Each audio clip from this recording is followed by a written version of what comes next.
What's up YouTube, your boy ChasmRift here, and today we got ourselves another tips and guides video. This isn't necessarily like a guide to breeding. It's more so like just giving you guys some tips that you may not know, just to wrap up the year. Disclaimer, I got a lot of unused footage that I've created over the past month and a half, and I'm probably going to use in this video. So if some of the footage I say, like I started Pokemon and they're not in the video, well, don't blame me. So yeah, let's just hop right on into this. We're gonna start off with some of the information you may not know. Hidden abilities, I'm sure you all know, are what they are and how they work, but in Sword and Shield they can only be obtainable through raid battles. Raids of 4 and 5 star Pokemon have a chance to give you a hidden ability Pokemon, which is important to know for this next tip. Hidden abilities can only be obtained via breeding if, and only if, at least one of the parents have the ability, and the offspring of course receives it through breeding. You cannot ability capsule a regular ability Pokemon and receive it, nor can you use the ability capsule on a hidden ability Pokemon and then decide later on you want to try and reobtain it. It doesn't work that way.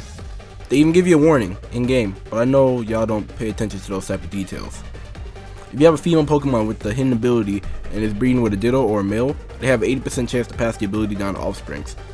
Males have a 20% chance if bred with a Ditto or female species who do not have the hidden ability. You may be thinking the percentage with males is useless for breeding, but you may catch a male from a raid with really good IVs and you do not plan to use the hidden ability, like for Corviknight for example. So having that low percentage could be useful, as it can potentially save you from buying an ability capsule. Ever struggle with breeding and ever have one of your crucial stats be the missing link for having a battle ready Pokemon? Well, there are ways to potentially fix it. If you use the power items during breeding, the specific stat they are designated for increasing EVs, they will guarantee that stat will be passed down from that specific parent during breeding. Listen to this though. This only guarantees if one stat is passed down. While using it with a Destiny Knot, it will still only pass 5 of the parent's combined 12 stats. Not 6, not 5 plus the power item, none of these ridiculous assumptions. This is an option if and only if you're having bad RNG. However, I would never recommend it because you will be sacrificing the Everstone being held by a parent if they have the right nature. Personally, I recommend just swapping out the parents for better IV offspring during the process, but I figure I'd tell you guys at least this information. This is pretty minor if you ask me, because I care more for stats than the Pokeball they are in, but for those who want to have flex points, the Pokeball you caught a Pokemon in will pass down in breeding to the offspring if bred with a Ditto. If bred with 2 parents, then the Pokeball the offspring will receive will be based on the 2 options now available. In the Discord, people frequently ask, does anyone have a 6 IV foreign Ditto to trade? And the obvious answer is no. The game has been out for less than 2 months, and if we did have one, we wouldn't trade it to you for free.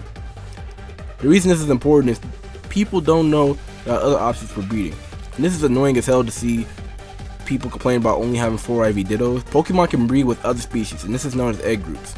Egg groups are a classification of Pokemon of different species being compatible with each other for breeding. If you do not know the egg group of your Pokemon, check Cerebial Bulbapedia and click on the egg group name. Pokemon shared the same egg group can breed. However, Pokemon must have genders, and offspring will always be the same as the female parent. This is important for many reasons, because you can use good IV Pokemon sitting in your box as alternative to the Ditto only breeding. If you have a foreign Pokemon of a certain egg group, they can be used as a catalyst to Masuda method breeding, as well as pass down egg moves. This is why I said using Ditto for breeding is way too overrated, as people made it out to be. Egg moves is the final topic. You can obtain egg moves from battling wild, brilliant, or a Pokemon, but you can also obtain them through breeding.